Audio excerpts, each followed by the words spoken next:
Welcome everyone to Kinesiology 725, Program Design in Physical Education. And here I want to review the syllabus for you a bit and highlight some important course information. Now when you access the syllabus, you can see that you have all of my contact information. Understand that my office hours do vary, so if you call me on my office phone, I may not answer immediately, but if you leave me a message, I will call you back as soon as I can. You also have my cell phone number, which is posted in Moodle, so if an emergency should arise, you can reach me directly. And if I don't answer my cell, it's usually because I'm in class, on another call, or in a meeting. You can also text me. I typically respond to text messages a little bit sooner than phone calls or emails, but however you wish to contact me, I will make myself available for you.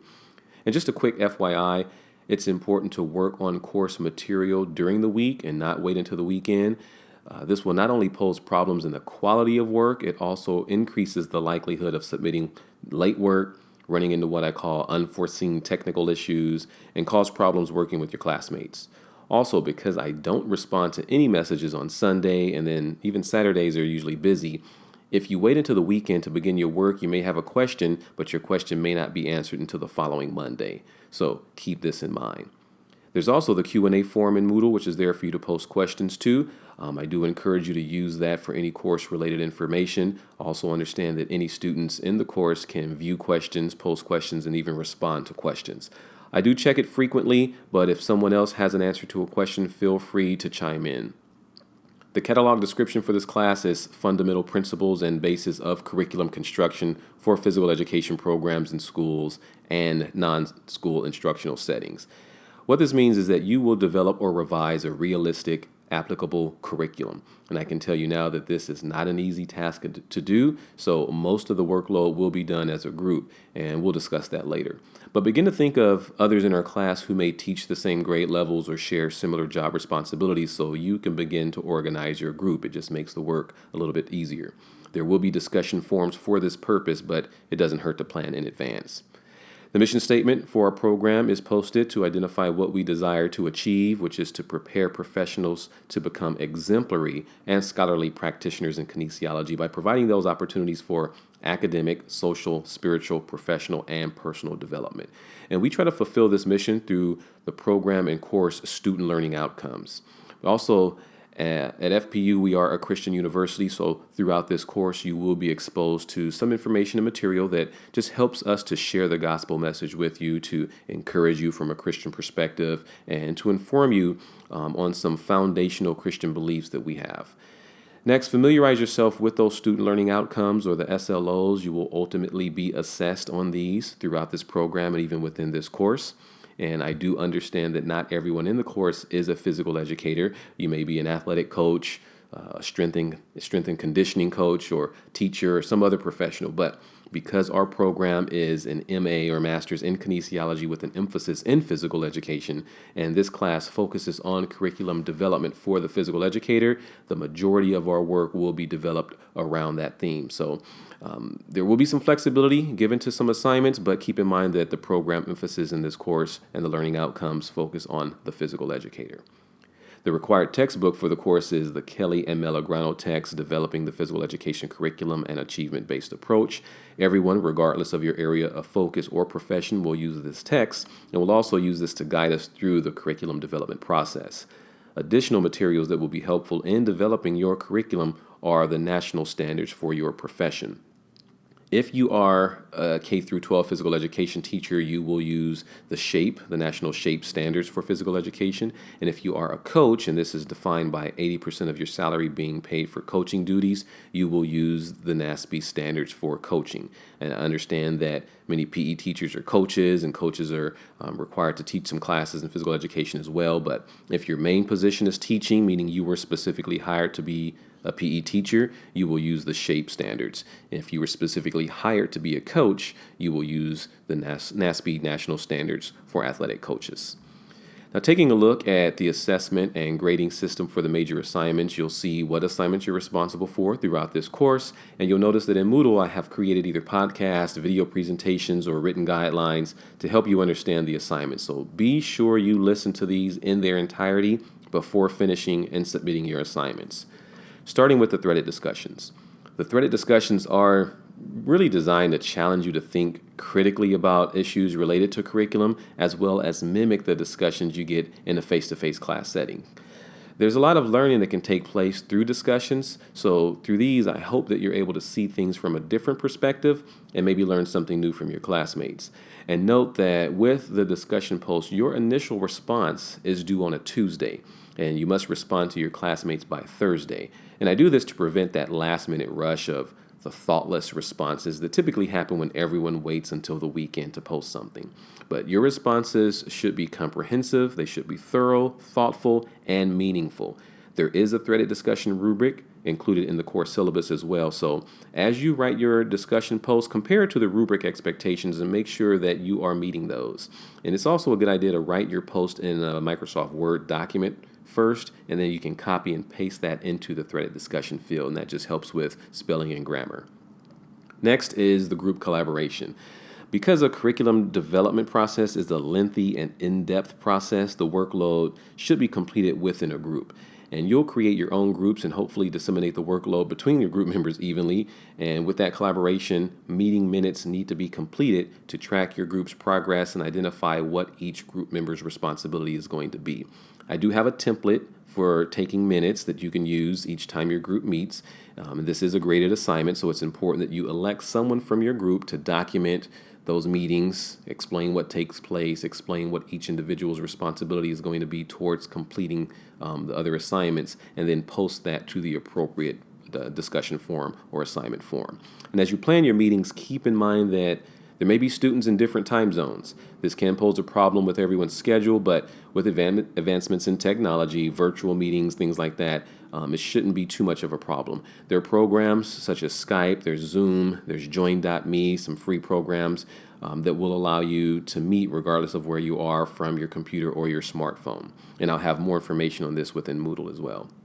Another assignment is the curriculum teaching and learning reflection. Here, you'll be given a written prompt and you'll just provide a brief 1 to 2 page response. And the purpose of this assignment is to share what you know about the connection between a curriculum and teaching and learning. Additionally, it just gives me a way to be able to respond to you and give you some feedback based on formatting for your assignments. For the quizzes, there will be 4. To basically keep you accountable for your reading and check your understanding of the course material. And the quizzes are open and can be completed as many times as you want throughout the week. Hopefully that increases learning.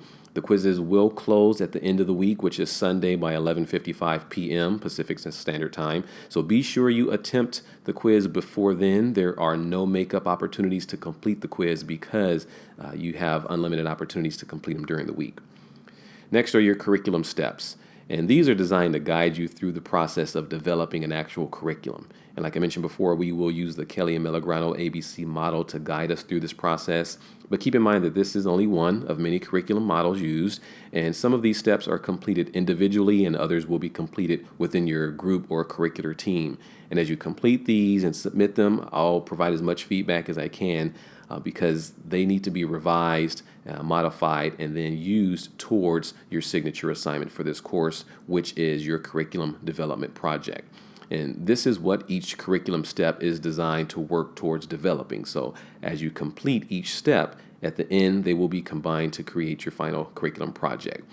And you can approach this project in one of 2 ways. You can either start to develop a brand new curriculum, which is going to be used to meet a realistic or practical need in the setting in which you work, meaning you can apply it directly to your current situation, or you can modify an existing curriculum or program using the Kelly and Melograno model. So if you have a current curriculum in place, you can use that, apply some of the steps that we're going to approach in this class to revise, review, evaluate, and modify that curriculum.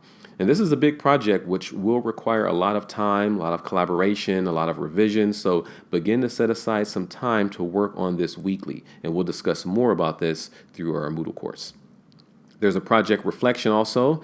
You will have your opportunity to anonymously evaluate and reflect on the contributions and works of others in your group. And I do seriously consider this assignment simply because of the challenges that come with group work. I do want each one of you to be responsible for contributing equally to the completion of all your assignments. And after all, this is a huge undertaking and should not be done alone. In all programs, the department or committee will collaborate, brainstorm, come up with thoughts and ideas to work towards a goal to complete an effective curriculum. And I want you to apply that same process in this real world approach to your assignments as well. And keep in mind that final grades on your curriculum development project will be determined after the reflection has been completed. So hold each other accountable with care and love and collaborate regularly and effectively. And after you create your group, if you begin to experience some problems or you feel that there's going to be some trouble and you won't be able to work with a particular group member or something's not going to work out, because that does happen, let me know as soon as possible. Don't go through the entire course completing all of the curriculum steps and become frustrated or resentful towards your classmates, because in the cohort model, you will see them again and you will work with them again in other assignments. Now, in the section for assessment and grading for major assignments, you see the point and percentage breakdown for each assignment, as well as what we call the estimated or average time towards completing those assignments. Of course, the average time is not set in stone. This is depending upon the type of learner you are. The times will vary. Some will use less time, some will use more, but these are the average times to devote to assignments in order to provide the best work. And this includes researching, writing, revising, collaborating with groups, and even listening to podcasts or presentations. All assignments should follow APA guidelines, which includes simple things like a title page with your name, title of assignment, instructor's name, course number, the date, 1-inch margins, double spacing, all those things like that. And there are rubrics to help guide you through that as well. Any other format will not be accepted and will be detrimental to points being deducted from your grade. When you complete your assignments, you must submit them as a Microsoft Word document. If you submit them in any other form, I will not be able to read them or access them, and at which point a grade reduction will be applied. It will be considered late. And I've posted some resources related to formatting your papers, to APA expectations. So be sure you view those presentations and be aware of all the assignment requirements. Oftentimes, points are deducted due to poor formatting, so be sure you understand what's required. All of assignments must be posted by the scheduled due date and time. As I mentioned before, there is a late point deduction for any assignment submitted late, regardless of the reason. It's important that you don't procrastinate and do whatever it takes to have your assignments completed and submitted on time, because this can be detrimental to your grade. Of course, life happens. So it's important also to maintain communication with me if you're struggling or if personal issues arise that's going to prevent you from completing your assignment on time. It may not always prevent a point deduction, but it's good to let your instructors know if you're having any problems. This is a 3-unit course, and all course information is conducted through Moodle. And technically, you should spend approximately 10 to 20 hours per week working on course material. And being that this is an online course, a lot of people tend to wait until the last minute thinking they can get everything done on the weekend. Do not do this. Do not wait until the last minute. Set aside that uninterrupted time throughout the week so you can work on course material. And you'll hear me say this over and over and over again. Hopefully it doesn't fall on deaf ears. But generally speaking, it is obvious in the quality of work that you submit whether you have spent a significant amount of time on it or whether you have procrastinated until the last possible moment. Also, be sure that you check both your FPU provided email as well as the Moodle site daily, as I will announce different course information, post some announcements through these means, and you are held responsible and accountable for any information I place through these announcements. Additionally, please read and review all the information that goes along with the assignments, as well as listen to any podcast or video presentations. I went through a lot of trouble to try to provide some good, clear instructions, and a lot of answers can be responded to if you just listen to everything in its entirety. But if you do have questions on something, feel free to ask. I am here to help you. And you can see in the syllabus that the final grading scale is posted. All the assignments are based on a point system, and those points are totaled to calculate your overall grade. And notice that a final course grade of a C or lower is considered unacceptable in the master's program, which basically means a C is equivalent to a fail in our program. Again, this is a major reason to devote some quality time towards completing your assignments. And unfortunately, every once in a while, there is an issue of academic integrity. Be sure you are completing your own assignments. Don't risk failing a course, having an academic integrity violation on your file, or even being dismissed from the master's program for an issue of plagiarism. Simply complete your own work. Be sure you cite everything that is not your own original thought. Once you cite something in text, also include it on a reference page that also covers you. And that just goes along with understanding APA formatting and just good writing. Some helpful information as you complete the course in the master's program. There is a lot of writing throughout this program. If you know that you are not a very strong writer, it's important that you seek some assistance. Have someone review your assignments before you submit them. Triple check them, not only for formatting and structure, but also content and clarity as well. If for some reason throughout the course you experience any technical problems, our FPU help desk is always available to assist you. You can give them a call or email them directly with any issues you have, and I promise you they will help you out as soon as possible. And lastly, make sure that you are familiar with the FPU policies and procedures.